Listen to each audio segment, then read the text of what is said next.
Hello दोस्तों, welcome to commerce educators. हम लोग पढ़ रहे हैं डेप्रीशिएशन चैप्टर और डेप्रीशिएशन चैप्टर में हमने कल बात किया था कि डेप्रीशिएशन होता क्या है और उसके मेथड्स क्या हैं। मतलब डेप्रीशिएशन कैलकुलेट करने का, डेप्रीशिएशन चार्ज करने का कौन कौन सा मेथड था।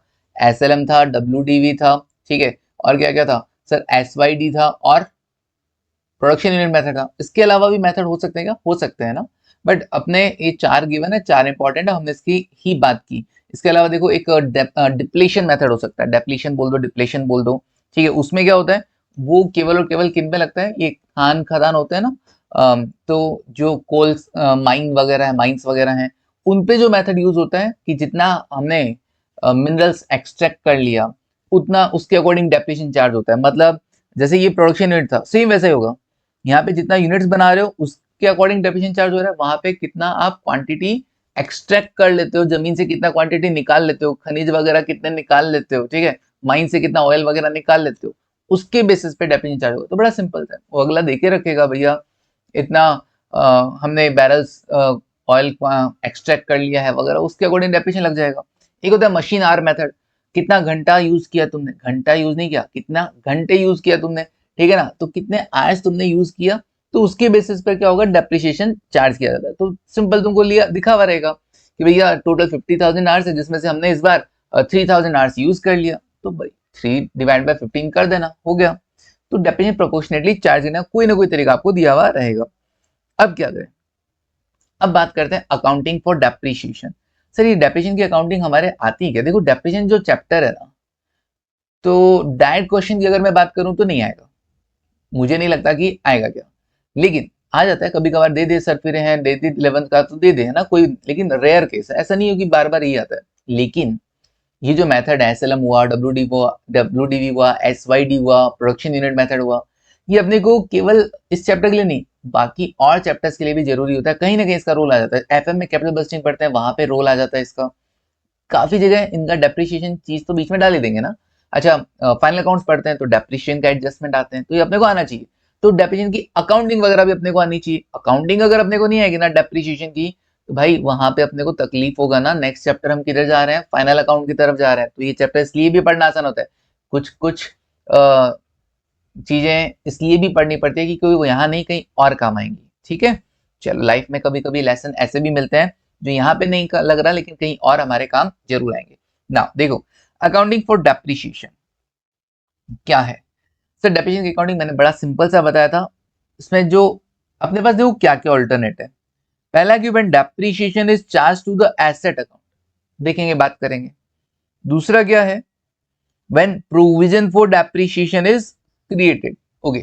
तीसरा कैसे आएगा, तीसरा थोड़ा अलग तरीके से आएगा, disposal of asset, disposal of asset. Sir ये अकाउंटिंग, अकाउंटिंग, अब बिल्कुल आज का दिन अकाउंटिंग के नाम, डेप्रिशिएशन अकाउंटिंग के नाम। तो ये क्या कहना चाह रहा है, accounting for depreciation when depreciation is charge to the asset. मतलब ये वही बात कहना चाहता है कि भाई जब से तुम एसेट खरीदा, टाइम वेस्ट नहीं करेंगे, जल्दी जल्दी बता देंगे। तुम एसेट खरीदे, 1 लाख रुपए की तुमने एसेट खरीदी, बिल्कुल खरीदी थी सर। अब मैंने कहा तुमने पूरे साल एसेट को यूज किया, हाँ किया। तो अब बैलेंस शीट में जब एसेट्स में दिखाओगे एसेट, ठीक है, बैलेंस शीट में जब एसेट दिखाओगे तो क्या 1 लाख की दिखा दोगे क्या? मैं कहा नहीं। तो फिर क्या करोगे, सर ये तो कम होनी चाहिए ना, ये 1 लाख की कैसे शो हो सकती है, इसकी वैल्यू तो कम हो गई होगी क्योंकि पूरे साल हमने इसको यूज किया है, बिल्कुल। तो आप क्या करते हो, डेप्रिशिएशन चार्ज करते हो। डेप्रिशिएशन खर्चा होता है, तुमने खर्चा बुक किया, डेप्रिशिएशन अकाउंट डेबिट टू, इससे तुमने एसेट की वैल्यू कम कर दी, दैट मींस इसको हम बोलते हैं depreciation charge to asset, depreciation charge to asset, okay. इसलिए इसको ऐसा बोला, डेप्रिशिएशन चार्ज टू एसेट, हाँ इसलिए इसको ऐसा बोला। कितना, 10,000, कितना, 10,000, ओके। तो depreciation account debit to asset account, इससे एसेट की वैल्यू क्या हो गई है, 10,000 से कम हो गई है। नाउ एसेट कितने पे शो होगा, 90,000 पर शो होगा बैलेंस शीट में। नाउ डेप्रिशिएशन को क्या किया जाएगा, ईयर एंड पे P&L में ट्रांसफर कर दिया जाएगा। इससे आपके प्रॉफिट्स भी कम हो जाएंगे, क्योंकि वो एसेट जितना प्रपोर्शन उसका यूज आया है तुम्हारे करंट ईयर में, प्रोडक्शन करने में, सर्विसेज प्रोवाइड करवाने में, तो उतना प्रपोर्शन तुम क्या करोगे, P&L में एज एन एक्सपेंस बुक करना चाहोगे कि नहीं चाहोगे, तो यस, उतना प्रपोर्शन हम क्या कर रहे हैं, P&L में एक्सपेंस बुक कर रहे हैं। चलिए आगे बढ़ते हैं। फिर क्या होगा, फिर मान लो तुमने उस एसेट को बेच दिया, अगले साल की शुरुआत में 1 तारीख को तुमने उस एसेट को बेच दिया। कितने में बेचा? वॉट एवर, 90,000 की एसेट थी ना, हाँ बुक वैल्यू उसकी 90,000, बुक वैल्यू उसकी 90,000, बुक वैल्यू उसकी 90,000, कैरिंग अमाउंट बोल दो या बुक वैल्यू बोल दो, 90,000 है बिल्कुल। तो 90,000 उसकी बुक वैल्यू है। इस 90,000 की एसेट को 1 लाख तो खरीदा था तब था, अभी तो उसका डेप्रिसिएशन लगने के बाद 90,000 ही वैल्यू है। तो इस 90,000 की एसेट को तुमने बेचा, कितने में बेचा? मान लो तुमने बेचा 99,000, कितने में?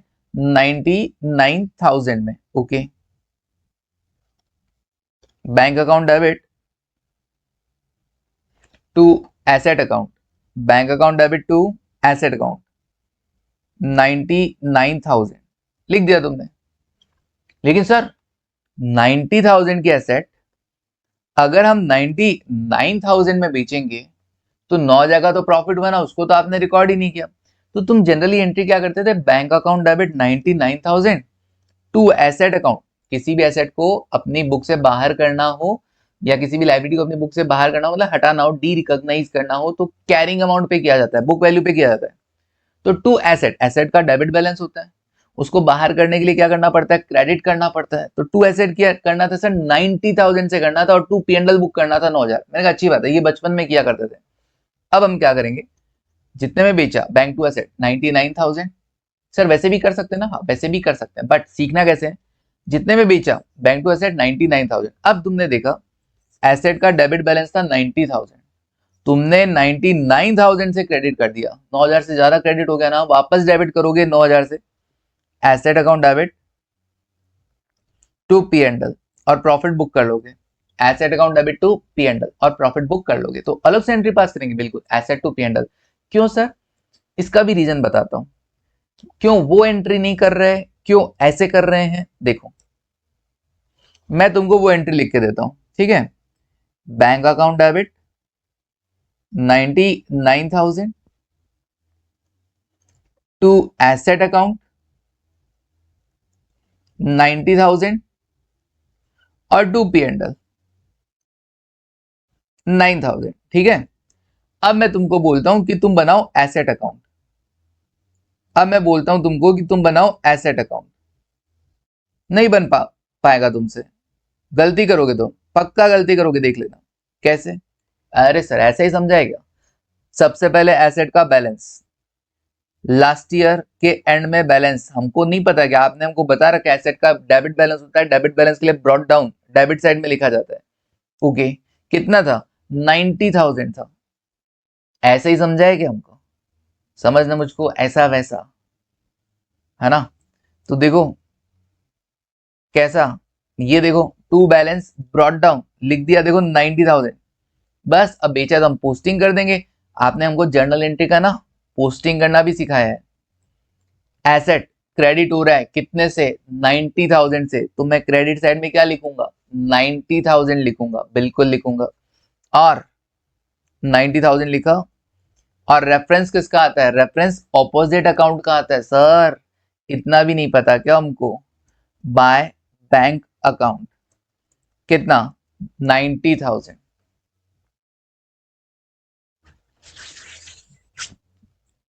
हो गया खराब, हो गया खराब, मतलब सही पोस्टिंग किया ना सर हमने? मैं कहा नहीं, तुम एंट्री मत देखो, अब अकाउंट देखो। अकाउंट से भी एंट्री बनानी आती है ना तुमको? बिल्कुल आती है सर। क्या एंट्री बनाई तुमने? सर राइट टू लेफ्ट चलते हैं अकाउंट, तो अभी एंट्री पढ़ के बताओ। सर ये bank account debit to asset 90,000, bank account debit to asset 90,000, क्या पैसा तुम्हारे पास 90,000 है एसेट बेचने पर? ये अकाउंट क्या शो कर रहा है कि एसेट बेचा तुमने कितने में? 90,000, बट तुमने एसेट 99,000 में बेचा है।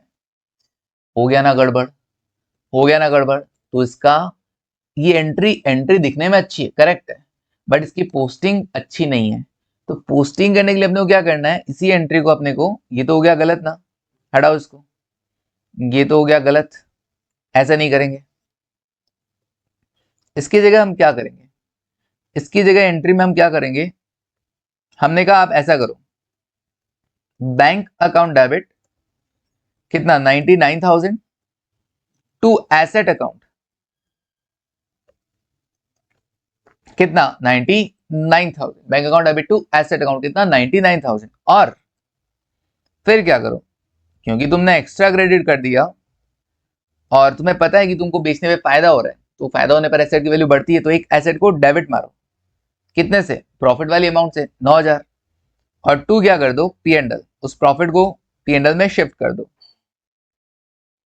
अब देखो, अब इस अकाउंट, अब इन दोनों एंट्रीज की तुम पोस्टिंग करके देखो क्या आएगा।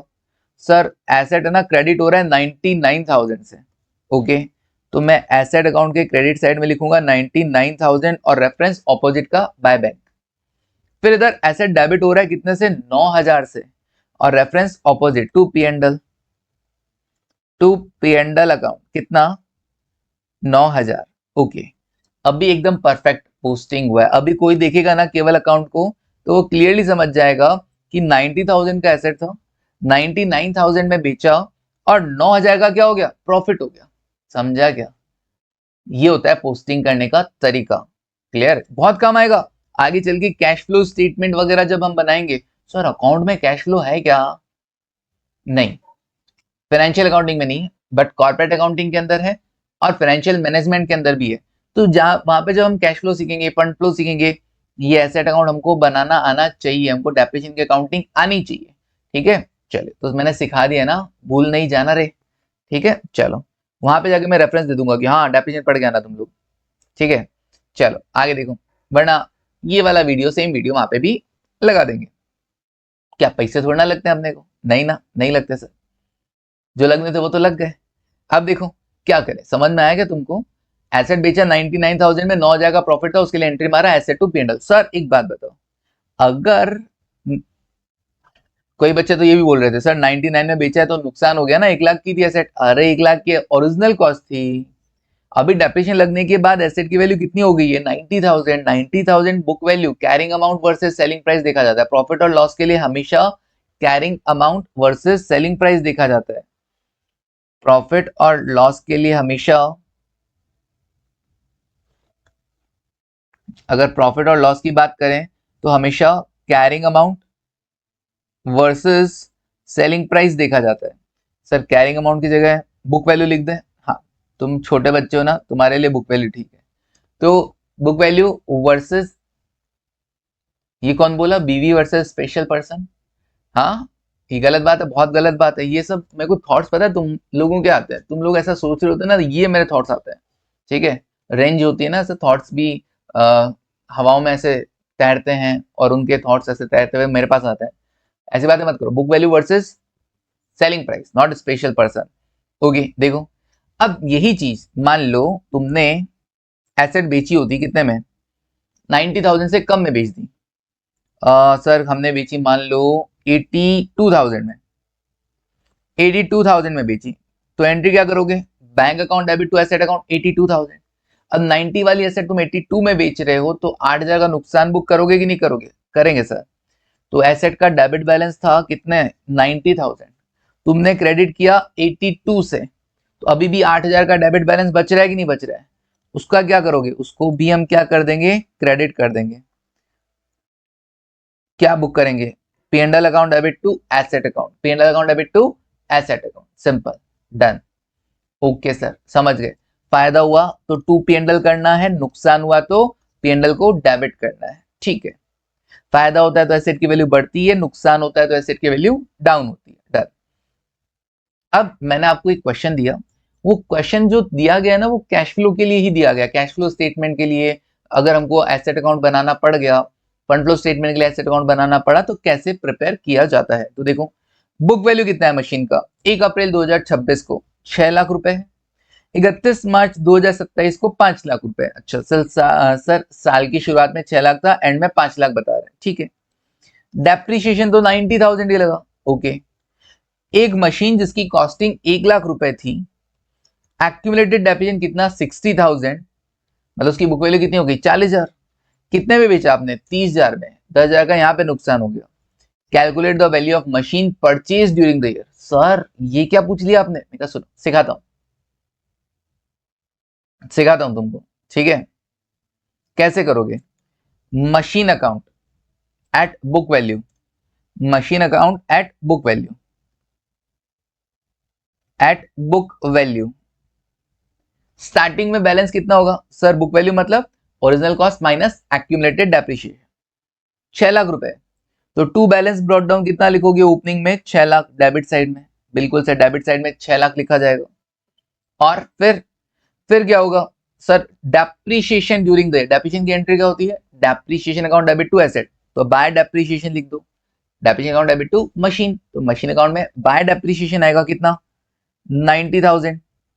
और वैसे भी देखो machine is an asset, asset का बैलेंस डेबिट बैलेंस, तो एसेट को बढ़ाने वाले आइटम डेबिट साइड में आएंगे और एसेट को कम करने वाले आइटम क्रेडिट साइड में आएंगे। तो ऐसा कोई भी आइटम जो एसेट की वैल्यू को डाउन कर रहा है, अपने बुक से हटा रहा है, तो वो क्रेडिट साइड में शो होगा। तो डेप्रिसिएशन की वजह से एसेट की वैल्यू कम होती, तो बाय डेप्रिसिएशन 90,000। ओके, फिर अब आप क्या करोगे? फिर कहा मशीन जिसकी कॉस्टिंग 1 लाख थी, एक्यूमुलेटेड डेप्रिसिएशन 60,000 है, दैट मीन्स उसका बुक वैल्यू कितना हुआ सर? उसका book value of asset sold कितना हुआ? 40,000 हो गया सर, 40,000 बिल्कुल। और बेचा कितने में तुमने? सेलिंग प्राइस कितना है? सेलिंग प्राइस 30,000 है। तो नुकसान होगा कि नहीं होगा? बिल्कुल नुकसान होगा सर। बेचा कम में 40,000 की एसेट को तुमने 30,000 में बेचा, 10,000 का नुकसान हो गया। तो अब कैसे रिकॉर्ड करोगे? जितने में बेचा पहले वो रिकॉर्ड करो। Bank account debit to asset, bank account debit to asset, तो एसेट के क्रेडिट साइड में लिखो बाय बैंक 30,000। फिर नुकसान हुआ ना, तो नुकसान के लिए पीएनएल डेबिट होगा टू एसेट, कितने का नुकसान? 10,000 का। बाय पीएनएल कैसे आया? 40,000 की बुक वैल्यू और 30,000 का सेलिंग प्राइस। 40,000 की एसेट को हमने 30,000 में बेचा, तो नुकसान हुआ 10,000 का, बाय पीएनएल। फिर क्या करोगे? एट द एंड बैलेंस कितना? 5 लाख। 31 मार्च 2027 को बैलेंस कितना? 5 lakh. Bye balance carried down 5 lakh रुपए, बाय बैलेंस कैरेट डाउन कितना? 5 लाख लिख दिया, डन। अब देखो बैलेंसिंग फिगर कितना आ रहा है। टोटल इधर लगाएंगे तो 5 लाख प्लस 10,000 प्लस 30,000 प्लस 90,000, 630 का टोटल आया। 630 में से 6 लाख लेस कर दो, 30,000 टू बैंक कितना आएगा? 30,000, डन। क्लियर है ये वाली चीज? बिल्कुल सर क्लियर है। ठीक है, 30,000 रुपए का तुमने एसेट परचेज किया है। इसको आप ऐसे भी देख सकते थे, खैर मैं नहीं दिखाना चाहता, छोड़ो। मैं नहीं दिखाना चाहता कि भाई 6 लाख थी, 5 लाख हो गई, 1 लाख कम हुई। डेप्रिसिएशन तो 90,000 ही लगा, बाकी का क्या था? और 40,000 की तुम एसेट बेच चुके हो, मतलब 6 लाख की बुक वैल्यू में से 40,000 की बेच चुके हो, मतलब तुम्हारे पास एक्चुअल में 6 लाख में से 40,000 की बुक वैल्यू की एसेट अगर तुम बेच चुके हो, 560 रहना चाहिए। 90,000 अगर डेप्रिसिएशन लगा चुके हो, तो तुम्हारे पास लास्ट में बैलेंस 470 रहना चाहिए, जबकि बैलेंस 5 लाख रह रहा है। तो 30,000 बढ़ कैसे गए? एसेट खरीदा। वापस बोलना सर, बताना नहीं चाहता हूं, ठीक है, फिर भी देख लो, बता रहा हूं। 6 लाख रुपए ओपनिंग बुक वैल्यू, इसमें से तुमने बेच कितना दिया? 40,000 की बुक वैल्यू का एसेट बेच दिया, तो 6 लाख में से 40,000 तो तुमने बेच दिया, वो कम हो गया। साल भर में डेप्रिसिएशन कितना लग गया? 90,000, वो भी वैल्यू कम कर दो, 90,000 वो कम हो गया। कितना बचना चाहिए? 470, बच कितना रहा? 5 लाख। 30,000 बढ़ा कैसे? एसेट खरीदा ना तुमने, सिंपल। बाकी मशीन अकाउंट एसेट अकाउंट बना तुमको आना चाहिए। Opening to balance brought down, closing by balance carried down. During the जो डेप्रिसिएशन लगा वो बाय डेप्रिसिएशन, क्योंकि डेप्रिसिएशन टू एसेट है। जो एसेट बेचोगे बैंक टू एसेट, नुकसान हुआ तो पीएनएल टू एसेट, फायदा होता तो एसेट टू पीएनएल हो जाता, एसेट टू पीएनएल। बस खरीदा ड्यूरिंग द ईयर कोई एसेट, तो एसेट टू बैंक हो गया, डन, नक्की। चलिए आगे बढ़ते हैं। सर अगर अकाउंटिंग को कुछ और तरीके से करना हो तो कैसे करेंगे? तो दूसरा तरीका है कि हम डेप्रिसिएशन को डायरेक्ट एसेट पे चार्ज नहीं कर रहे हैं, एसेट की वैल्यू कम नहीं कर रहे हैं, हम चाहते हैं कि एसेट अपनी ओरिजिनल कॉस्ट पे ही शो हो। हम चाहते हैं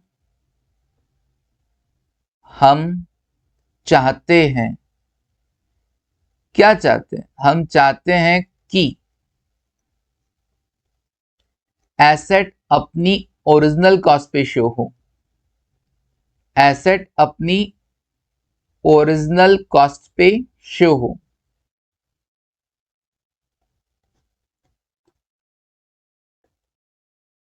इन बैलेंस शीट, है ना, इन बैलेंस शीट, ठीक है। तो इसके लिए अब क्या करेंगे? सर अगर मैंने डेप्रिसिएशन टू एसेट कर दिया तो एसेट की वैल्यू कम हो जाएगी, फिर तो एसेट अपनी ओरिजिनल कॉस्ट पे शो नहीं हो पाएगी, तो क्या करें? तो इसके लिए हेल्प किया गया प्रोविजन फॉर डेप्रिसिएशन अकाउंट का। क्या? Provision for depreciation account. कि अगर हम provision for depreciation account create करें तो कैसा रहेगा। तो कैसा रहेगा, देखो जब आप एसेट खरीदते हो तो एंट्री क्या करोगे, asset account debit to bank, that's okay, वो सेम है ना, 1 लाख रुपए का एसेट तुमने खरीदा। अब डेप्रिसिएशन जब तुमको चार्ज करना होगा ना, तो उसके लिए तुम क्या करोगे, डेप्रिसिएशन टू एसेट ना करके depreciation to provision for depreciation आपको करना होगा। एक प्रोविजन क्रिएट करना पड़ेगा, है ना। एसेट के लिए जब भी प्रोविजन बनेगा तो प्रोविजन का क्रेडिट बैलेंस होता है, एसेट का डेबिट बैलेंस तो प्रोविजन का क्रेडिट बैलेंस होगा। एसेट का डेबिट तो उसके लिए प्रोविजन बनाया तो क्रेडिट बैलेंस है, ठीक है। Depreciation account debit to provision for depreciation तुमने किया, इससे एसेट की वैल्यू कम हुई क्या, नहीं सर, एसेट की वैल्यू अभी भी 1 लाख ही है। अगर मैं इधर एसेट कर देता ना तो एसेट की वैल्यू 10,000 से डाउन हो जाती, बट मैंने एसेट क्रेडिट नहीं किया, उसके लिए क्या किया, provision for depreciation account credit किया, ओके। ईयर एंड पे क्या करेंगे, डेप्रिसिएशन को एज यूजुअल P&L में ट्रांसफर कर देंगे। अच्छा, अब बैलेंस शीट कैसा शो होगा, अब बैलेंस शीट कैसे शो होगा, तो देखो कैसे शो होगा। मैंने कहा एसेट अकाउंट कितना, एसेट अकाउंट कितने पे शो होगा सर, एसेट अकाउंट तो ना 1 लाख पे शो होगा। एसेट अकाउंट कितने पे शो होगा, 1 लाख पे, तो मैंने लिखा एसेट 1 लाख पे, 90 पे नहीं शो होगा, 1 लाख पे शो होगा at original cost, at original cost, okay. साथ ही साथ आपको क्या करना होगा, ये जो प्रोविजन फॉर डेप्रिसिएशन है, इसका कौन सा बैलेंस है, क्रेडिट बैलेंस है ना, बिल्कुल क्रेडिट बैलेंस है, तो इसको भी लायबिलिटी साइड में तुम शो कर दोगे, बिल्कुल credit balance are shown in the liability side. तो प्रोविजन फॉर डेप्रिसिएशन कितना, 10,000। यहां पर क्या शो होता है सर, एक्यूमुलेटेड डेप्रिसिएशन, अब तक का टोटल डेप्रिसिएशन, मतलब अभी 10,000 है, अगले साल मान लो 10,000 और लगता है, तो हम बैलेंस शीट में कितना दिखाएंगे, 20,000 दिखाएंगे, ओरिजिनल कॉस्ट और accumulated depreciation, okay done. Sir depreciation को कहां दिखाएंगे, अरे डेप्रिसिएशन कभी बैलेंस शीट में आता है क्या, रेवेन्यू आइटम्स होता है, एक बार डेबिट एक बार क्रेडिट हो गया, खत्म, P&L में जाके खत्म हो गया। बैंक बैलेंस, हमारे पास पूरा बैंक का डिटेल था नहीं तो मैंने लिखा नहीं, ओके। लेकिन इससे भी बढ़िया बैलेंस शीट का प्रेजेंटेशन तुमको बताऊं क्या, जब भी किसी एसेट के लिए कोई प्रोविजन बनता है ना, तो ऐसा नहीं दिखाना कि एसेट एसेट साइड में आ गया और प्रोविजन उसके लायबिलिटी साइड में आ गया, नहीं। बेस्ट तरीका क्या होता है,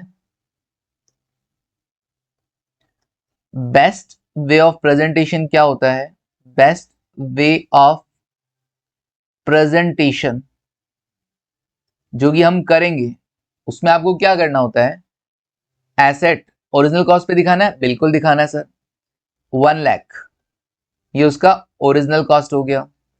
माइनस क्या करना, लायबिलिटी साइड में जो दिखा रहे हो ना, वो एसेट में से ही माइनस करके दिखाना होगा, प्रोविजन फॉर डेप्रिसिएशन कितना, एक्यूमुलेटेड जितना भी अब तक है 10,000, बचेगा कितना 90,000। तो सर ये तो हमने एसेट को 90,000 पे शो कर दिया, तुमने एक्चुअल में प्रेजेंटेशन में 90 दिखाया है, बट एक्चुअल में तुम्हारे जो अकाउंट्स बोल रहे हैं वो एसेट का बैलेंस 1 लाख बोल रहे हैं और प्रोविजन फॉर डेप्रिसिएशन का बैलेंस 10,000 बोल रहे हैं। इसको कभी भी ये मत मान लेना कि एसेट अकाउंट का बैलेंस 90,000 कर दिया, नहीं, एसेट अकाउंट का बैलेंस अभी भी 1 लाख ही है, क्योंकि हमने एसेट को तो वापस क्रेडिट किया ही नहीं। बस प्रेजेंटेशन के लिए हमने क्या किया, प्रोविजन फॉर डेप्रिसिएशन को लायबिलिटी में ना दिखाकर एसेट में से लेस करके शो कर दिया है और बैलेंस दिखा दिया आउटसाइड में, आउटर कॉलम में। इसका मतलब कहीं पर भी ये नहीं है कि मैंने एसेट अकाउंट को 90,000 पे वैल्यू किया, नहीं, एसेट अकाउंट अभी भी अपने लेजर में ट्रायल बैलेंस में एसेट का बैलेंस 1 लाख शो हो रहा है, प्रोविजन फॉर डेप्रिसिएशन का बैलेंस 10,000 शो हो रहा है। अगले साल 2 अकाउंट कैरी होंगे, एक तो एसेट अकाउंट का डेबिट बैलेंस 1 लाख और प्रोविजन फॉर डेप्रिसिएशन का क्रेडिट बैलेंस 10,000। नेक्स्ट ये 2 अकाउंट कैरी हो रहे हैं, भले ही प्रेजेंटेशन इस तरीके से हो। वो एसेट के लिए जब प्रोविजन बनाते हो तो हम क्या करते हैं, एसेट का वो ट्रू पिक्चर शो करने के लिए हम क्या करते हैं, 90,000 पे शो करना चाहते हैं, इसलिए लेस करके दिखाना बेटर होता है, ठीक है। चलिए समझे क्या, बिल्कुल सर समझे।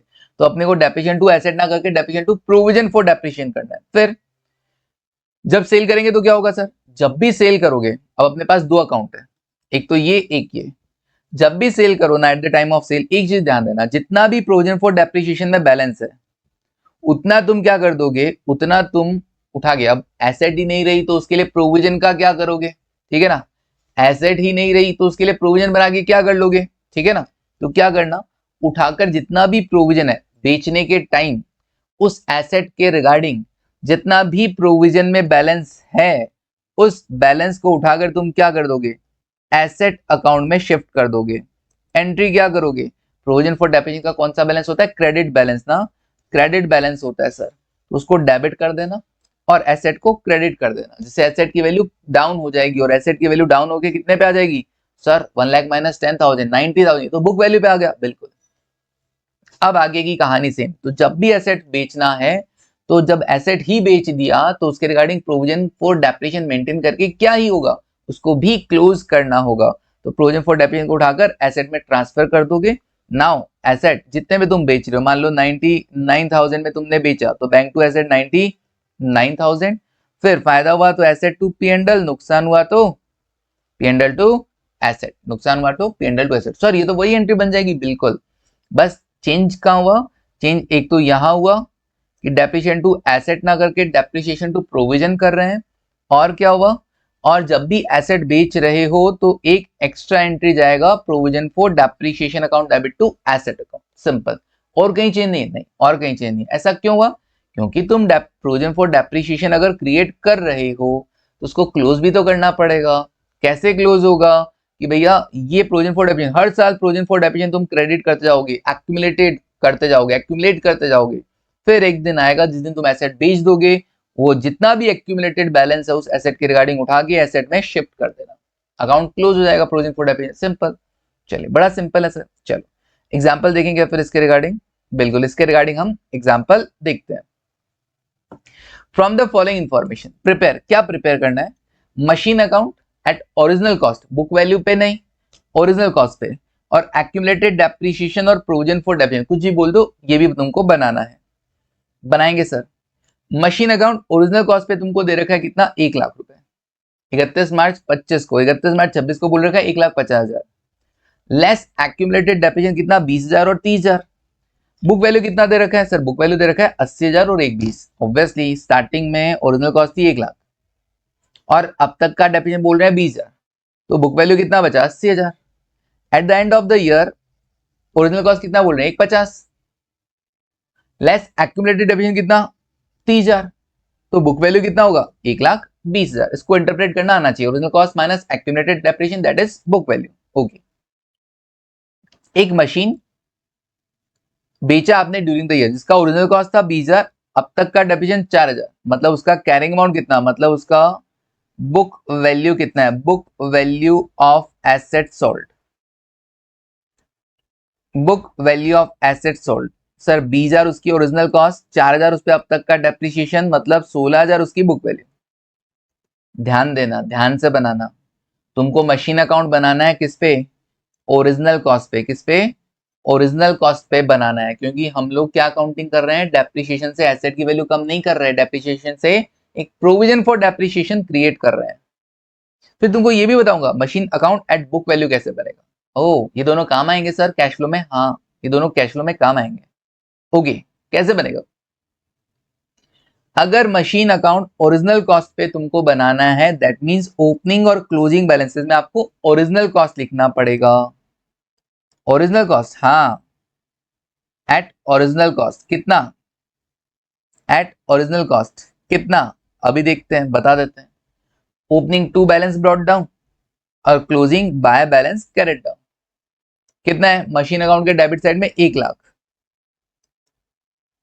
1 लाख, और ओपनिंग तो 1 लाख हो गया ना, क्लोजिंग कितना, 1,50, ओरिजिनल कॉस्ट 1,50,000, डन। अब अकाउंटिंग कौन सी वाली सोचना है, अकाउंटिंग सोचना है अगर हम एसेट को ओरिजिनल कॉस्ट पे मेंटेन करते हैं तो कौन सी अकाउंटिंग होती है, तो sir provision for depreciation maintain किया जाता है, क्रिएट किया जाता है। ओके अब बताओ क्या क्या होगा ड्यूरिंग द ईयर जब डेप्रिसिएशन लगेगा। अच्छा एक और बैलेंस लिख दो, एक और अकाउंट है तुम्हारे पास, प्रोविजन फॉर डेप्रिसिएशन का ओपनिंग बैलेंस 20, क्लोजिंग बैलेंस 30, तो प्रोविजन फॉर डेप्रिसिएशन कह दो या एक्यूमुलेटेड डेप्रिसिएशन कह दो, एक ही बात है, प्रोविजन फॉर डेप्रिसिएशन कह दो या एक्यूमुलेटेड डेप्रिसिएशन कह दो, एक ही बात है। ओपनिंग बैलेंस 20,000 क्रेडिट बैलेंस होता है और क्लोजिंग बैलेंस 30,000 क्रेडिट बैलेंस, तो बाय बैलेंस ब्रॉट डाउन और टू बैलेंस कैरेट डाउन, ये याद रखना ना, सिखा रखा है तुमको जर्नल एंट्रीज वगैरह में, लेजर वगैरह में सब सिखाया है, इसीलिए बेसिक से पढ़ाते हैं। तो एक्यूमुलेटेड डेप्रिसिएशन का नेचर क्या होता है, क्रेडिट बैलेंस होता है सर, तो बाय बैलेंस ब्रॉट डाउन और टू बैलेंस कैरेट डाउन लिख दिया। अब डेटा और एंट्री करना। चलो ड्यूरिंग द ईयर क्या क्या हुआ सर? ड्यूरिंग द ईयर है ना, हमने एक एसेट बेचा, जिसका ओरिजिनल कॉस्ट 20,000 है, अब तक का डेप्रिसिएशन 4,000 है, दैट मीन उसका बुक वैल्यू 16,000 है, बेच रहे 20,000 में, तो 16,000 की चीज 20,000 में बेचेंगे तो 4,000 का प्रॉफिट होगा। कैसे रिकॉर्ड होगा? सर आपने कहा था जब भी एसेट बेचोगे पहला काम क्या करोगे, प्रोविजन फॉर डेप्रिसिएशन का बैलेंस उठाकर एसेट अकाउंट में ट्रांसफर कर देना। प्रोविजन फॉर डेप्रिसिएशन का बैलेंस उठा के एसेट में ट्रांसफर कर देना। कौन सा? With the balance in the provision for depreciation account related to asset sold.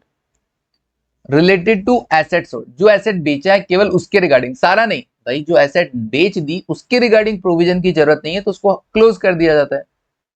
तो जो एसेट तुमने बेचा उसके रिगार्डिंग एक्यूमुलेटेड डेप्रिसिएशन था कितना? 4,000। उठा के प्रोविजन फॉर डेप्रिसिएशन से 4,000 को एसेट अकाउंट में ट्रांसफर कर देना। एंट्री क्या बनेगी? Provision for depreciation account debit to machine account. Provision for depreciation to machine कितना? 4,000। तो मशीन अकाउंट के भी तो क्रेडिट साइड में जाएगा, बाय एक्यूमुलेटेड डेप्रिसिएशन 4,000। ओके, मैं वापस बोल देता हूं, जो एसेट आपने बेचा है उसके रिगार्डिंग आपको एंट्री पास करना है, उसकी जो प्रोविजन फॉर डेप्रिसिएशन का बैलेंस है उठा के उसको क्लोज कर देना है। तो जो प्रोविजन फॉर डेप्रिसिएशन तुम मेंटेन कर रहे थे उसको क्या करना है? 4,000 को क्लोज कर देना है, क्योंकि वो एसेट जा चुकी है तो उस पर अब प्रोविजन फी की भी जरूरत नहीं है। उठा के एसेट अकाउंट में हमने ट्रांसफर कर दिया। अब इसकी सेकंड पोस्टिंग यहां पर भी होगी एसेट अकाउंट में, बाय एक्यूमुलेटेड डेप्रिसिएशन। अब एसेट बेचने की एंट्री होगी ना? हाँ सर, अब एसेट बेचने की क्या करोगे? Bank to asset. Bank to asset कितना करोगे सर? बैंक टू एसेट बेचा कितने में है? 20,000 में, तो एसेट में लिख देना बाय बैंक 20,000, हो गया। फिर फायदा या नुकसान? सर 16,000 बुक वैल्यू थी, 20,000 में बेचा, 4,000 का फायदा हुआ, तो मशीन अकाउंट में ही डेबिट साइड में to P&L profit on sale 4,000 का, डन। अब तुम बैलेंसेस देखो कितना आ रहा है सर? 1,50,000 प्लस 20,000 प्लस 4,000, 174, 1,74,000 माइनस कर देते हैं 1,00,000 और माइनस कर देता हूं 4,000, 70,000, 70,000 रुपए क्या होगा? टू बैंक परचेज किया। ये बैलेंसिंग फिगर से है, balancing figure. Okay sir, done. ऐसे ही एक्यूमुलेटेड डेप्रिसिएशन अकाउंट के अंदर भी बैलेंस तुमको निकालना होगा। एक्यूमुलेटेड डेप्रिसिएशन में कैसा आएगा sir? Opening balance, by balance brought down, ये वगैरह आ गया, to balance carried down to machine, by depreciation कितना आएगा? करंट ईयर का डेप्रिसिएशन नहीं दे रखा, वो तुम ही पता कर रहे हो, 30,000, 4,000, तो टोटल हुआ 34,000, और उसमें से 20,000 हटा देंगे तो डेप्रिसिएशन निकल गया है कितना? 14,000। सर एक और क्वेश्चन समझा दोगे क्या इसके रिगार्डिंग? मैं कहा हाँ बिल्कुल समझाऊंगा। देखो बाजू में आओ, परेशान नहीं होना। मैंने कहा देखो, 1 अप्रैल 2026 और 31 मार्च 2027 मैंने आपको डेटा दिए। किस बात के दिए? मान लो फर्नीचर का देते हैं, जरूरी थोड़ी ना मशीन का ही हो, फर्नीचर। ओरिजिनल कॉस्ट कितनी? ओरिजिनल कॉस्ट हम रख देते हैं, कितना रखें इसका? 5 लाख रख देते हैं, और ये रख देते हैं 6 लाख। बना रहा हूं ना अभी मैं, क्वेश्चन दिमाग में बन रहा है, सोचने दो मेरे को। एक्यूमुलेटेड डेप्रिसिएशन कितना?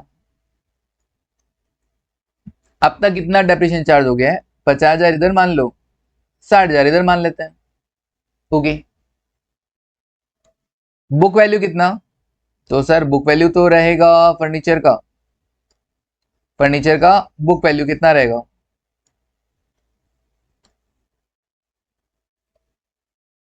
फर्नीचर का बुक वैल्यू, सर फर्नीचर का बुक वैल्यू हो गया 4,650 तो ओपनिंग में, और 540 क्लोजिंग में, ठीक है। अब furniture sold during the year, और उसके डेटा क्या क्या है? उसकी ओरिजिनल कॉस्ट कितनी थी? उसकी ओरिजिनल कॉस्ट थी 1,00,000 रुपए। उस पर अब तक का डेप्रिसिएशन कितना था?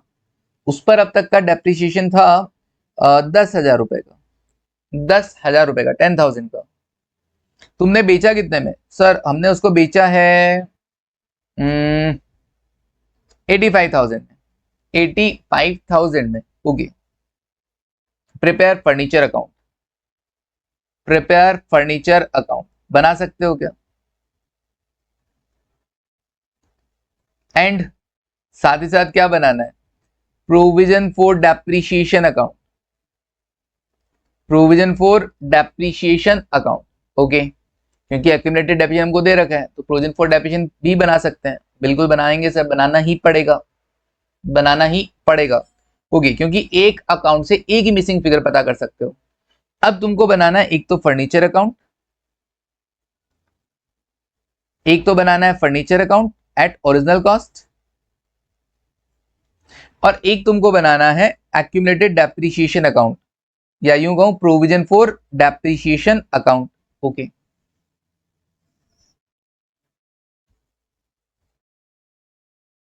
कैसे बनेगा अभी देख लेते हैं।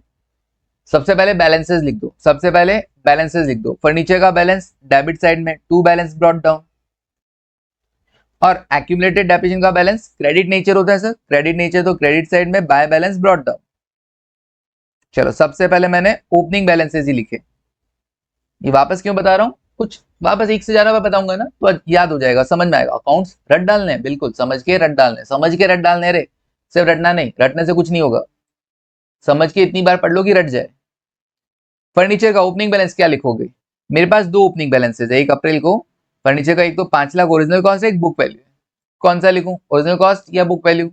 कौन सा लिखूं, ओरिजिनल कॉस्ट या book value? Sir original cost पे बना रहे हो ना आप, बिल्कुल, तो ओरिजिनल कॉस्ट वाला लिखो 5 लाख, 5 लाख। और उस पर अब तक का डेप्रिसिएशन कितना? 50,000। उस पर अब तक का डेप्रिसिएशन कितना? 50,000। तो इसका बैलेंस ओपनिंग में 50,000। डन, ठीक है। क्लोजिंग भी लिख दें साथ में, लिख दो।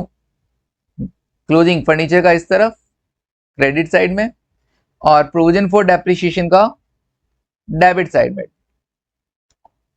To balance carried down. Okay, कितना कितना है? क्लोजिंग बैलेंसेस ऑपोजिट साइड में लिखे जाते हैं। तो 31 मार्च 27 को फर्नीचर का 6 लाख और एक्यूमुलेटेड का 60,000 है। ओके, 6 लाख और 60,000 है, ये 60,000 लिख देता हूं, 60,000, और ये 6 लाख लिख देता हूं। डन। अब क्या करेंगे? अब ड्यूरिंग द ईयर देखो, ड्यूरिंग द ईयर क्या क्या हुआ सर? कोई एसेट खरीदा भी होगा, कोई एसेट बेचा भी होगा, डेप्रिसिएशन भी चार्ज किया होगा, तो सारी चीजें देखते हैं। बेचने का इंफॉर्मेशन दे रखा है, लेकिन कितना डेप्रिसिएशन चार्ज हुआ और कितना खरीदा तुमने वो गिवन नहीं है, वो हम फाइंड आउट करेंगे। ओके, तो बेचने का तुम रिकॉर्ड करो पहले। तो बेचने का क्या? Original cost, accumulated depreciation, selling price. जब भी कोई एसेट बेच दी जाती है तो उसके रिगार्डिंग जितना भी एक्यूमुलेटेड डेप्रिसिएशन होता है उठाकर एसेट अकाउंट में ट्रांसफर कर देना होता है।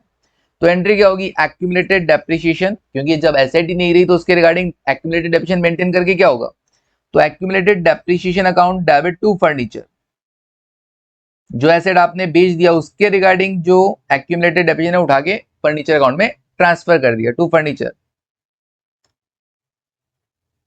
ऑन एसेट सोल्ड, जो एसेट हमने बेचा उसके रिगार्डिंग जो भी एक्यूमुलेटेड डेप्रिसिएशन था उठा के फर्नीचर में ट्रांसफर कर दिया, क्योंकि अब उसकी हमको जरूरत नहीं है। तो उसका सेकंड पोस्टिंग फर्नीचर अकाउंट में जाएगा बाय एक्यूमुलेटेड डेप्रिसिएशन,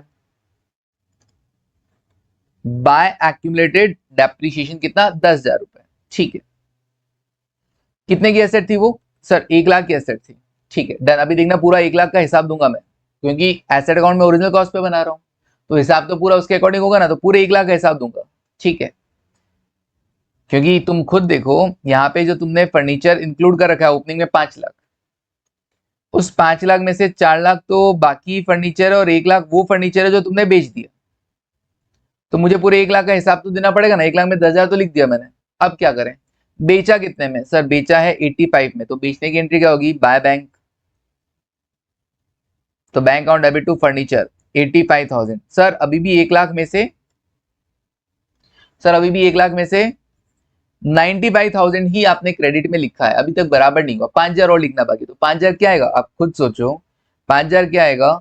सर ऐसा है कि original cost minus accumulated depreciation, that means book value कितना? 90,000। अब 90,000 वाली एसेट अगर तुम 85 में बेचोगे तो लॉस कितने का होएगा? 5,000 का होगा कि नहीं होगा? लॉस भी लिखना है कि नहीं लिखना? बिल्कुल लिखना है। तो by P and L account debit to furniture, ये लो जी,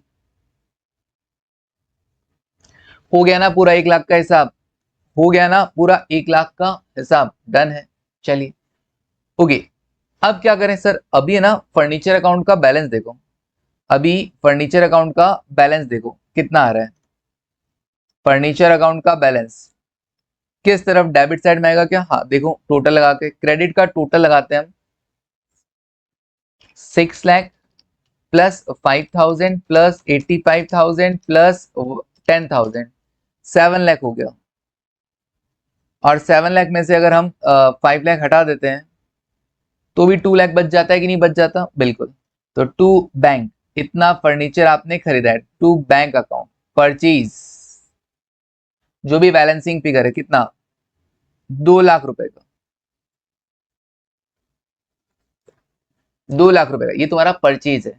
अच्छा सर ऐसे आ जाएगा? हाँ, फर्नीचर में हमने क्या क्या रिकॉर्ड किया? सेल भी रिकॉर्ड किया, परचेज भी रिकॉर्ड किया, लेकिन डेप्रीशिएशन इधर रिकॉर्ड नहीं किया क्योंकि हम ओरिजिनल कॉस्ट पे मेंटेन कर रहे हैं। डेप्रीशिएशन किधर आएगा?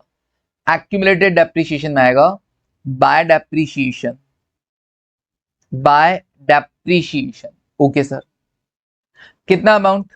मैं कहा इधर टोटल लगा देते हैं, ये 70,000 है, ये 50,000 है, तो बाय डेप्रीशिएशन कितना आएगा? बाय डेप्रीशिएशन बैलेंसिंग फिगर में 20,000 आएगा।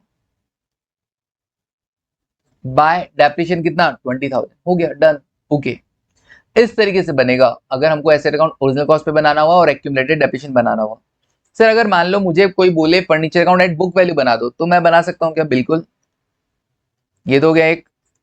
कोई मुझे बोले furniture account at book value बना दो, तो क्या मैं बना सकता हूं? बिल्कुल, सब आता है मेरे को, और अब तुमको भी आ जाएगा, बस ढंग से पढ़ना रहे। Furniture account at book value,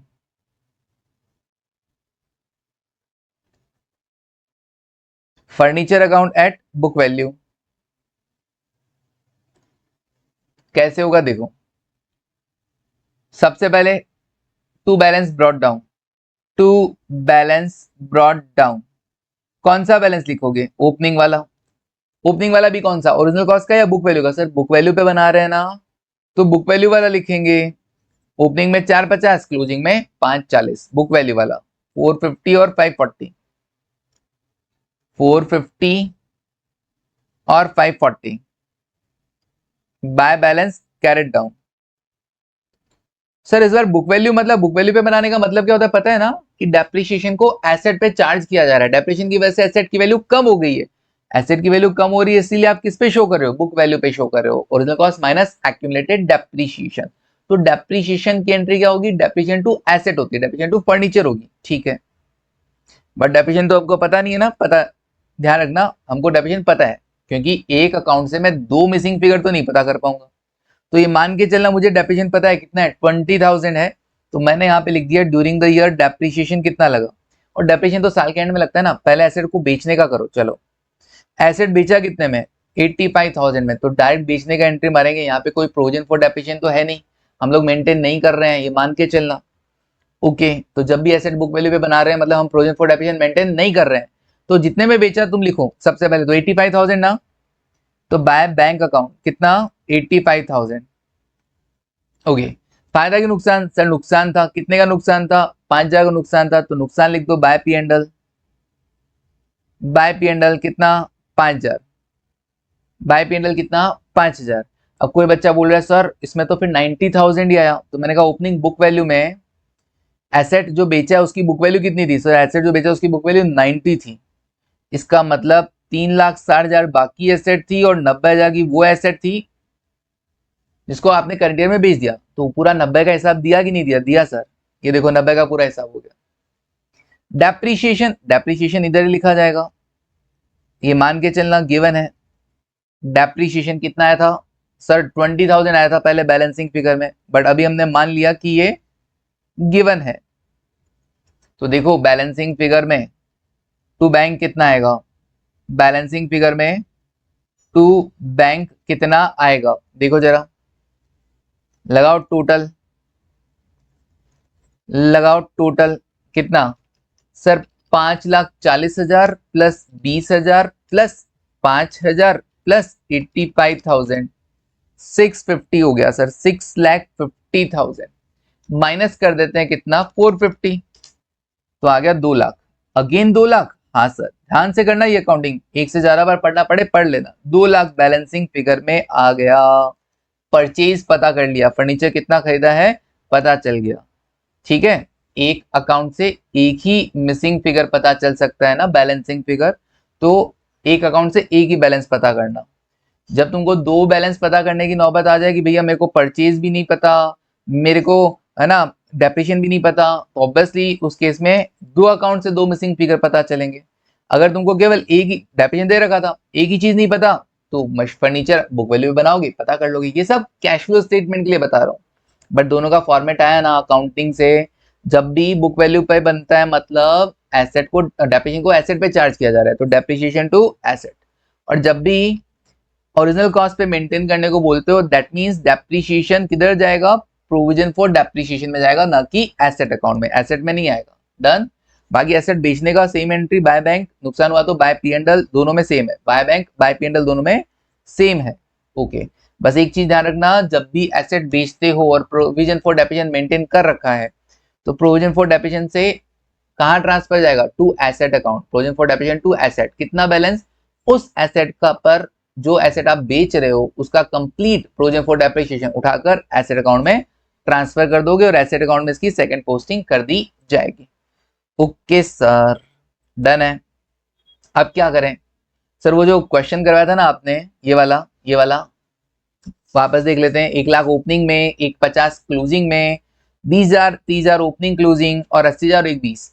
अब मुझे यही वापस बनाना है, लेकिन क्या बोला, using data as per last example prepare machine account at book value. ओ बुक वैल्यू पे बनाना है, और इसके लिए डेप्रिसिएशन उनको दे रखा है, एक वैल्यू तो देके रखेगा ना, तभी दूसरा वैल्यू आएगा। एक अकाउंट से एक ही मिसिंग फिगर पता चलता है। बुक वैल्यू पे मेंटेन करने का मतलब है कि जो ओपनिंग क्लोजिंग बैलेंसेस है वो बुक वैल्यू पे आएंगे। तो मशीन का ओपनिंग 80, क्लोजिंग 1,20, तो मैं टू बैलेंस ब्रॉट डाउन 80,000 लिखूंगा और क्लोजिंग में लिखूंगा 1,20। ओरिजिनल कॉस्ट पे नहीं है, बुक वैल्यू पे, एट बुक वैल्यू। सही कर लेना इसको। अब बुक वैल्यू पे मेंटेन करने का मतलब तो ये हो गया ना कि भाई हमने डेप्रिसिएशन को एसेट अकाउंट में चार्ज कर दिया, depreciation is charge to asset, तो बाय डेप्रिसिएशन कितना 14,000, ये लो जी मैंने 14,000 लिख दिया बाय डेप्रिसिएशन। कितने में बेचा सर, हमने बेचा था 20,000 की एसेट थी, एक्यूमुलेटेड डेप्रिसिएशन 4,000 मतलब 16,000 उसकी बुक वैल्यू है। 16,000 वाली चीज 20,000 में बेच रहे हो तो बाय बैंक 20,000 जाएगा, और 16,000 वाली चीज तुम 20,000 में बेचे तो 4,000 का प्रॉफिट भी होगा, तो टू पी&एल 4,000। That's it. बेचने का रिकॉर्ड कर दिया, एंट्री कर दिया, bank account debit to asset, फायदा हुआ तो asset to P and L, depreciation charge करने का एंट्री कर दिया, डेप्रिसिएशन टू एसेट, क्योंकि हम बुक वैल्यू पे मेंटेन कर रहे हैं तो डेप्रिसिएशन टू एसेट होगा। ओरिजिनल कॉस्ट पे मेंटेन करते तो book depreciation account debit to provision for depreciation होता। ओके, अब क्या करें सर, अब बैलेंसिंग देख लो, 1,20,000 प्लस 14,000 प्लस 2,000, ये हुआ 1,36,000। अब 1,36,000 में से 84,000 हटा दो, 84,000 कितना आया, कुछ गड़बड़ है क्या, 52,000 आ रहा है, कुछ तो गड़बड़ है, कुछ ना कुछ गड़बड़ है दया, कुछ रिकॉर्ड नहीं किया गया। बाय बैंक 20,000 किया, करेक्ट किया, ये भी बुक कर लिया, डेप्रिसिएशन 14,000 का ये भी दिखा दिया, 80 और 1,20 भी सही दिखाया है। फिर गलती का है, गलती, ओहो सर कैसे बातें कर रहे हो, ये 1,36 नहीं आएगा, 1,20,000 प्लस 14,000 और 2,000 नहीं, वो 20,000 है, 1,54,000, 1,54,000, और 154 में से 1,54,000 में से आप माइनस कर दोगे 84,000, तो 70,000 आ गया ना आंसर सेम, 70,000 की परचेजेस बैलेंसिंग फिगर में। ओके सर, तो अगर एक ही आइटम मिसिंग हो तो ठीक है, मशीनरी एट बुक वैल्यू पे काम चल गया अपना। 2 आइटम मिसिंग थे अगर, तो ऑब्वियसली परचेज भी गिवन नहीं था, डेप्रिसिएशन भी गिवन नहीं होगा, तो हमको एसेट को ओरिजिनल कॉस्ट पे मेंटेन करके प्रोविजन फॉर डेप्रिसिएशन बनाना है। एक गोल्डन रूल बता देता हूँ, जब भी प्रोविजन फॉर डेप्रिसिएशन का बैलेंस मुझको गिवन होगा ओपनिंग क्लोजिंग, तो मैं हमेशा और हमेशा एसेट को ओरिजिनल कॉस्ट पे बनाऊंगा और प्रोविजन फॉर डेप्रिसिएशन अकाउंट भी बनाऊंगा। ध्यान रखना, भले एक अकाउंट पता करना हो, चाहे एक वैल्यू पता करनी हो, चाहे दो वैल्यू पता करनी हो, अपना फॉर्मेट यही रहेगा। और नहीं दे रखा है एक्यूमुलेटेड डेप्रिसिएशन का बैलेंस, तो ठीक है, एसेट बुक वैल्यू पे चल जाएगा। उस केस में डेप्रिसिएशन भी इसी अकाउंट में आएगा, डेप्रिसिएशन भी इसी अकाउंट में आएगा। डेप्रिसिएशन के कारण क्या होगी, एसेट की वैल्यू कम होगी। बट अगर आप ओरिजिनल कॉस्ट पे मेंटेन करते हो तो डेप्रिसिएशन इधर नहीं आता है, बाय डेप्रिसिएशन इधर नहीं आता है। ओके, एसेट की वैल्यू कम नहीं करते हो डेप्रिसिएशन से, तो डेप्रिसिएशन किधर दिखाते हो, एक्यूमुलेटेड डेप्रिसिएशन अकाउंट में, या यूं कहें provision for depreciation account. That's it. Disposal of asset कोई इंपॉर्टेंट नहीं है, मैं तुमको बस बता देता हूं।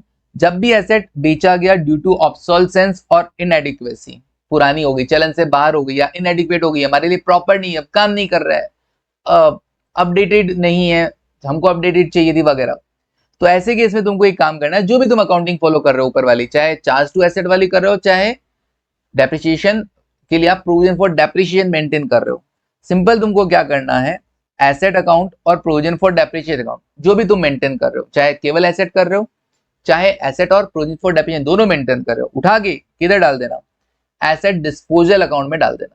ओके, मतलब सर एसेट का बैलेंस खत्म करके, डेबिट होता है ना बैलेंस, क्रेडिट करके एसेट डिस्पोजल में ट्रांसफर कर दिया। प्रोविजन फॉर डेप्रिसिएशन का नीचे क्रेडिट होता है, उसको खत्म करने के लिए डेबिट किया, कहां ट्रांसफर कर दिया, एसेट डिस्पोजल अकाउंट में ट्रांसफर कर दिया। अब एसेट और प्रोविजन फॉर डेप्रिसिएशन दोनों उठ के किधर आ गए, एसेट डिस्पोजल अकाउंट में आ गए। अब जितनी भी एंट्री तुमको पास करनी है ना, जितनी भी तुमको एंट्रीज पास करनी है ना, उस लास्ट ईयर की, जब तुम एसेट बेच रहे हो, जब तुम एसेट बेच रहे हो उस साल की बातें हैं, जिस साल तुम एसेट बेच रहे हो, उठा के दोनों के बैलेंस ट्रांसफर कर दिए। अब जितने भी एंट्रीज तुमको पास करनी है, डेप्रिसिएशन की एंट्री, तो depreciation account debit to asset मत करो, depreciation account debit to asset disposal करो। एसेट बेचने का एंट्री बैंक टू एसेट मत करो, bank account debit to asset disposal करो। फायदा हुआ तो एसेट टू पीएनएल मत करो, एसेट डिस्पोजल टू पीएनएल करो। नुकसान होगा तो पीएनएल टू एसेट मत करो, पीएनएल टू एसेट डिस्पोजल करो। कहने का मतलब, उठाकर हमने एसेट अकाउंट को और प्रोविजन फॉर डेप्रिसिएशन अकाउंट को उठा के एसेट डिस्पोजल में डाल दिया। अब क्या होगा, provision for depreciation account close हो चुका है, एसेट अकाउंट क्लोज हो चुका है, जो भी एंट्रीज होंगी वो एसेट डिस्पोजल के थ्रू होंगी, तो एसेट की जगह क्या यूज करना है, एसेट डिस्पोजल यूज करना। समझ में आया, वापस बोल देता हूं, depreciation account debit to asset disposal होगा, एसेट नहीं होगा। बेचोगे तो बैंक टू एसेट नहीं करके बैंक टू एसेट डिस्पोजल करोगे। फायदा हुआ तो एसेट टू पीएनएल ना करके एसेट डिस्पोजल टू पीएनएल करोगे। नुकसान हुआ तो पीएनएल टू एसेट ना करके पीएनएल टू एसेट डिस्पोजल करोगे। That's it. ओके, चलिए, नक्की है क्या, नक्की है सर। तो ये मैंने अकाउंटिंग बता दिया, डिस्पोजल का अकाउंटिंग रेयर केस में पूछा जाता है, पूछने लग गए, बट ठीक है, रेयर केस। नॉर्मल ये अकाउंटिंग ये वाला अपने को चाहिएगा, प्रोविजन फॉर डेप्रिसिएशन वाला और एट बुक वैल्यू वाला। हमको अगर ये नहीं है ना, तो कैश फ्लो स्टेटमेंट में भी गड़बड़ होता है, हमको फाइनल अकाउंट्स में भी गड़बड़ होता है, सब जगह गड़बड़ होता है। तो ये एक से आप ज्यादा बार पढ़ेंगे और एसेट अकाउंट बनाना सीखेंगे। क्लियर है वाली चीज, समझ में आया ना। तो अगर तुम प्रोविजन फॉर डेप्रिसिएशन मेंटेन करते हो, वापस बता रहा हूं, अगर प्रोविजन फॉर डेप्रिसिएशन मेंटेन करते हो तो हमेशा तुम दो अकाउंट बनाना, एसेट अकाउंट बनाना एट ओरिजिनल कॉस्ट और प्रोविजन फॉर डेप्रिसिएशन अकाउंट भी बना देना। ठीक है, क्या क्या होएगा, ओपनिंग बैलेंसेस किधर जाएगा, to balance brought down asset में, और प्रोविजन फॉर डेप्रिसिएशन में क्या जाएगा, बाय बैलेंस ब्रॉट डाउन। बार बार इसी को बता रहा हूं क्योंकि इसी की प्रैक्टिस जरूरी है। ओपनिंग बैलेंस, ओपनिंग बैलेंस, तो क्लोजिंग किधर लिखा जाएगा, ऑपोजिट में जाएगा, by balance carried down, closing balance. और इधर प्रोविजन फॉर डेप्रिसिएशन के अंदर to balance carried down, to balance carried down, closing balance. Okay जी, और क्या होगा, ड्यूरिंग द ईयर कोई परचेज भी हो सकती है, सेल भी हो सकती है, डेप्रिसिएशन भी हो सकता है। परचेज होगा तो एसेट अकाउंट में जाएगा टू बैंक, जो कि हम बैलेंसिंग फिगर से पता कर रहे थे, टू बैंक परचेजेस। और अगर आप एसेट बेचोगे ड्यूरिंग द ईयर, तो बेचोगे तो क्या होगा सर, बेचोगे तो जो एसेट हम बेच रहे हैं उसके रिगार्डिंग प्रोविजन फॉर डेप्रिसिएशन को भी क्लोज करना है कि नहीं करना है, बिल्कुल करना है। तो provision for depreciation account debit to asset account. ठीक है, कौन सा, प्रोविजन फॉर डेप्रिसिएशन का balance on asset sold, on asset sold. और इसकी सेकंड पोस्टिंग किधर कर दोगे, एसेट अकाउंट में कर देना बाय प्रोविजन फॉर डेप्रिसिएशन। ठीक है ना, जो एसेट बेचा है उसके रिगार्डिंग जितना आपने प्रोविजन क्रिएट कर रखा था उसको खत्म करना है, क्लोज करना है। फिर जब एसेट बेचते हो तो बाय बैंक आएगा सेलिंग प्राइस से। नुकसान हुआ, अगर एसेट बेचने से नुकसान हुआ तो बाय पी एंड एल आ जाएगा। Loss on cell. और अगर एसेट बेचने से फायदा हुआ, एसेट बेचने से फायदा हुआ तो क्या करोगे, to P and L, to P and L account, profit on sale. बस हो गया, सिंपल है। Okay, to P and L profit on sale, done. Sir depreciation during the year वो कहां जाएगा, वो प्रोविजन फॉर डेप्रीशिएशन अकाउंट में जाएगा। तो by depreciation during the year वाला, ड्यूरिंग द ईयर जितना भी डेप्रीशिएशन चार्ज करेंगे वो जाएगा provision for depreciation, that's it. Okay sir, अगर प्रोविजन फॉर डेप्रीशिएशन मेंटेन नहीं करते, अगर प्रोविजन फॉर डेप्रीशिएशन का बैलेंसेस गिवन नहीं है, प्रोविजन फॉर नहीं है मतलब हम मेंटेन नहीं करते हैं, ध्यान रखना ना, provision for depreciation is not maintained. अगर मेंटेन नहीं करते हो तो तुम फिर एसेट में ही डेप्रीशिएशन चार्ज करते हो, इसका मतलब एसेट को तुम बुक वैल्यू पे मेंटेन कर रहे हो। बिल्कुल सर, ऐसे केस में opening value to balance brought down आएगा, लेकिन कौन सा वैल्यू आएगा, opening book value, opening book value. इधर ओपनिंग क्या था, opening original cost. Okay, closing इधर बाय बैलेंस कैरेट डाउन, लेकिन क्लोजिंग में भी क्या आएगा, ओरिजिनल कॉस्ट नहीं, क्लोजिंग बुक वैल्यू आएगा। ओरिजिनल कॉस्ट पे बना रहे थे तो क्लोजिंग ओरिजिनल कॉस्ट आ रहा था, ओरिजिनल कॉस्ट। ओके, और क्या कहेगा सर, ड्यूरिंग द ईयर तुम एसेट खरीद भी सकते हो, तो टू बैंक अकाउंट परचेज वाला। ड्यूरिंग द ईयर तुम एसेट बेच भी सकते हो, तो बाय बैंक, कितने में बेचा, बाय बैंक सेलिंग प्राइस। नुकसान हुआ तो बाय पी एंड एल कर देना, फायदा हुआ तो टू पी एंड एल कर देना। नुकसान हुआ by P and L, loss on sale, फायदा हुआ to P and L, profit on sale, to P and L, profit on sale, profit on sale, to P and L, profit on sale. Okay, depreciation, sir depreciation book value पे maintain करने का मतलब ही यही है कि हमने depreciation को asset account पे चार्ज कर दिया है, तो बाय डेप्रीशिएशन जो भी ड्यूरिंग द ईयर हुआ होगा। तो मैं ना बार बार बता चुका हूं आपको कि क्या क्या वैल्यूज आने वाली हैं। डन, चलिए तो आज की क्लास यहीं पे हम कंप्लीट करते हैं। आई होप तुमको अकाउंटिंग समझ में आ गया होगा। एक दो बार और प्रैक्टिस करना, बिना देखे ये लास्ट में जो मैंने लिखा है ना वो आपको लिखना होगा। प्रोविजन फॉर डेप्रिसिएशन अगर मेंटेन करते हो तो दोनों अकाउंट ओपन करना, प्रोविजन फॉर डेप्रिसिएशन मेंटेन नहीं करते हो तो ठीक है, एसेट को बुक वैल्यू पे अकाउंट अपने को बनाना होता है। क्लियर है वाली चीज, डेटा अपने आप अकॉर्डिंगली दिया हुआ रहेगा, तुमको बस ये आना चाहिए कि कौन से अकाउंट में कौन सा वैल्यू आ रहा है। डेप्रिसिएशन एसेट अकाउंट में कब आता है, अगर आता है तो एसेट फिर दैट मींस डेप्रिसिएशन चार्ज हो गया, मतलब एसेट की वैल्यू डाउन कर दी है, बुक वैल्यू पे रिकॉर्ड होगा। डेप्रिसिएशन एसेट अकाउंट में नहीं आ रहा, मतलब एसेट अभी भी ओरिजिनल कॉस्ट पे शो हो रही है। सिंपल, ओरिजिनल कॉस्ट पे शो करते हो तो एक चीज ध्यान रखना होता है कि जब भी एसेट बेचते हो तो प्रोविजन फॉर डेप्रिसिएशन उसके रिगार्डिंग जो भी प्रोविजन फॉर डेप्रिसिएशन उसको एसेट अकाउंट में ट्रांसफर करना होता है। बस सिंपल, बार बार बता चुका हूं ताकि तुमको याद हो। चलिए, thank you, take care and bye.